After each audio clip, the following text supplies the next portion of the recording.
Yo, what's going on, YouTube? And welcome to Goal Line Hockey. It's your boy Kevin Forte. We're taking a look at the New York Islanders today, as usual, of course. We're going to look at the Islanders, some of their new acquisitions they have in the roster. So we're going to see a bit of turnover in the Islanders roster this offseason based off of the salary cap, the flat salary cap. We're going to be taking a look at all that in this video. If you like what we're doing, here at Goal Line Hockey, want to see the latest news around the NHL, make sure to give this video a thumbs up and a subscribe down below, and let's take a look at the New York Islanders.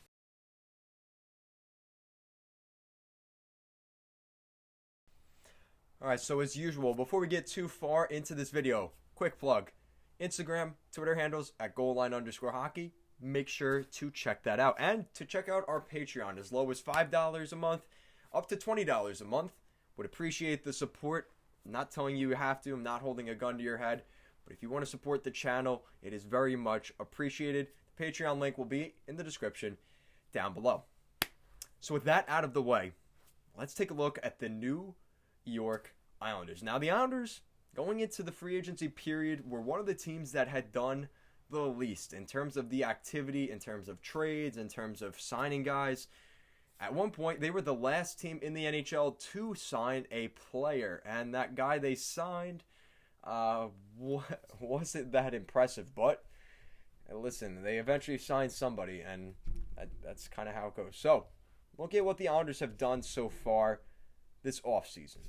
The Islanders have been one of those teams, they've been pretty quiet. They traded Devin Taves to the Colorado Avalanche for 2 second-round picks. And before I get into this, happy Halloween, everybody. Obviously, I'm rocking the pumpkin jersey for Halloween. We got the weird red lights on today in spirit of Halloween. All right, so just wanted to say that real quick. Really appreciate that, guys. All right, so back to what we were talking about. So the Islanders, one of those teams that, obviously being an Islander fan, I watch them a lot. I see what they've got going on. And they need now. I obviously made the video last week talking about Patrik Laine, which really support, guys. Doing very well on the channel. One of my better videos over the past couple of months, because the rumors have been out there that Patrik Laine is available, and the Islanders need a potential goal scorer, and those guys aren't usually hanging around the way Patrik Laine has, and the elusive football, which has been the Islanders getting a top 6 forward. Unfortunately, they've been Charlie Brown, where they've been going for the kick and missing. And they missed on Panarin. They lost John Tavares. They missed on possibly even a Matt Duchene trade. They missed on Mark Stone at the deadline back a couple years ago with the Ottawa Senators. So the Islanders have just not been able to get that guy. But they may be finding that guy internally. And we're going to be looking at that here. So, sorry, Rick Bonus. We don't want to be talking about you. All right, so top line. Anders Lee, Matt Barzal, Jordan Eberle. We know the story. You watched the video a couple weeks ago. We talked about the Islanders' top 6. The guys you have to keep an eye on for the Islanders, some of these depth guys.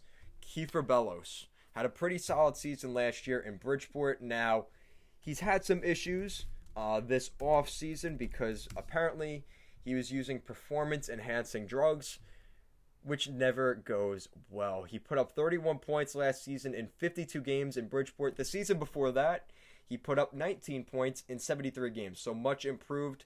Was it because of the performance-enhancing substances or his overall game getting better? The former first-round pick in 2019 of the Islanders back in 2016 also put up 3 points in his 8 NHL games this year. So, Kiefer Bellows, keep an eye on him. The former Adena Prairie native. Hey, there's a lot of NHL guys there from Minnesota, so pretty cool to see that. And the other guy to keep an eye on is Oliver Wallstrom. Oliver Wallstrom is an interesting tale in his own right. The Islanders just seem to have all these interesting guys, don't they? Oliver Wallstrom, Massachusetts native, former 11th overall pick back in 2018. He's only 20 years old still. He spent time in Boston College, where he put up 19 points in 36 games, 25 points in his 50 games in Bridgeport of the American Hockey League, and 4 points, he got penalties, 0 points in his 9 games with the Isles last season. This season, he has been playing in AIK in the Swedish league, where he's put up 4 points in 6 games thus far. Supposedly, he's had an injury issue, so hopefully that gets figured out. You know what, guys? Let me pull it up real quick. Now I got to make sure this is accurate. Oliver Wallstrom did go down with an injury, though, last week. Let's just take a look at his status.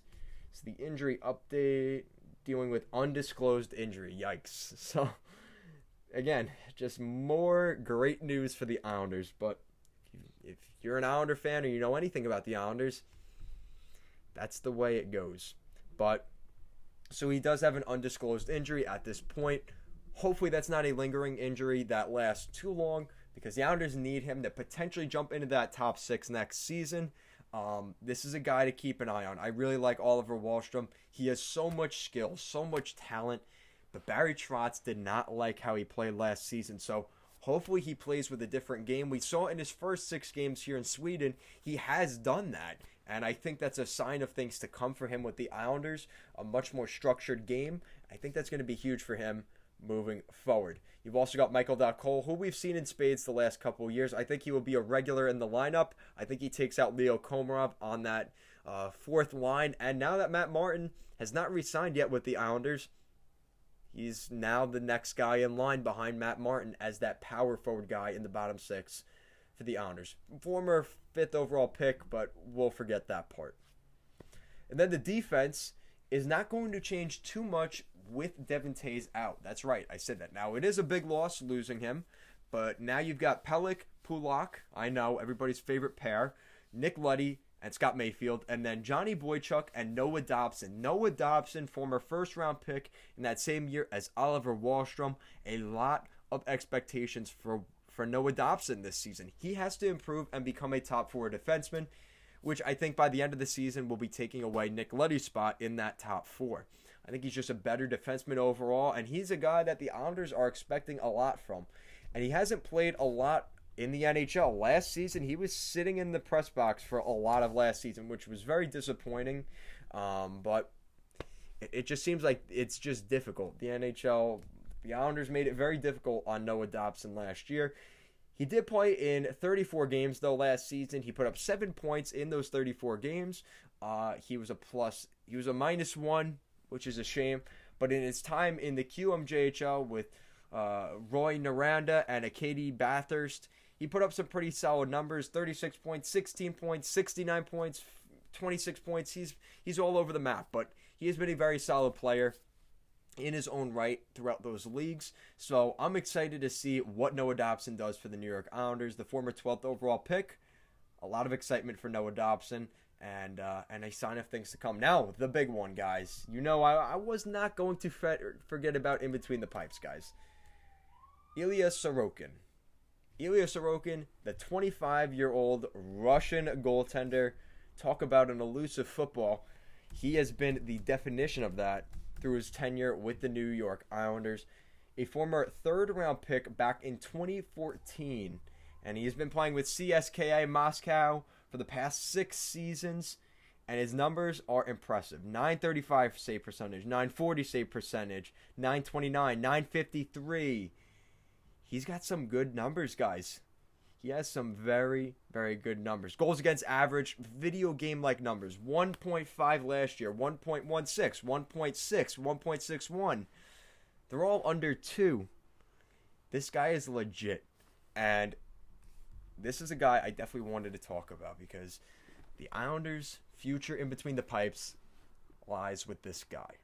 And that is a very, very scary thing because I remember last year the New York Rangers were very excited about Igor Shesterkin, rightfully so, because he has shown that he is a very good goaltender. But the problem is with Sorokin, we have not seen him play in the NHL yet, which is very different than Russia. So we're going to have to wait and see how that works out for him. He's not going to be playing on CSKA Moscow, which is a unbelievable team. They have like Datsuk and Kovalchuk and all those crazy players over there. So he's playing with some of the best in Russia in that team, and they win championships pretty much every year. So it's going to be a different team here with the Islanders, but the way Lou Lamoriello and Barry Trotz have built this team, I think Sorokin sees what the Islanders' potential is, and obviously going to the Eastern Conference Final this season was just more of a reason for Sorokin to say, yeah, you know what? I like what these guys are doing. I want to go over to North America, make some more money, and I can win as well. That's a win-win for Sorokin. So, the Islanders, this is a big move bringing him in. They lose Thomas Greiss, which is unfortunate. Really, he's been one of the best goaltenders in New York Islanders history, which I guess that's not saying much because if you look at the Islanders' history in between the pipes has been pretty scary, specifically over the last 2 decades. So, Ilya Sorokin, is he the savior of the New York Islanders? Is he the guy that turns them into a Stanley Cup champion? Do I dare say that? I don't know. But I see the potential in Sorokin, and based off of what we saw from Igor Shesterkin coming into the NHL last year, coming to North America, he put up very similar numbers to Ilya Sorokin, and I see what Ilya Sorokin can do. I have really a lot of excitement around, a lot of hype here on Long Island for what Sorokin can do for the New York Islanders. And you know what? It's going to create even more of a rivalry between the New York Islanders and the Rangers, because in between the pipes, you got 2 Russian guys, CSKA St. Petersburg, which was Shesterkin's team, and CSKA Moscow, which was, they were 2 rivals with each other. So they're going to be rivals in Russia. They're going to be rivals here in the state of New York as well. So, guys, let me know in the comment section down below, which Islanders do you want to see in that top 6? Do you want to see a guy like Oliver Wallstrom or Kiefer Bellows, even Michael Dow Cole? Let me know in the comment section down below which of those guys can be in that top 6. And the hype around Ilya Sorokin. Are you excited for Ilya Sorokin? Do you think he's going to work out with the Islanders? Let me know in the comment section down below. And if you like what we're doing here at Goal Line Hockey, want to see the latest news around the NHL, make sure to give this video a thumbs up and a subscribe down below. Thank you so much for watching, and happy Halloween.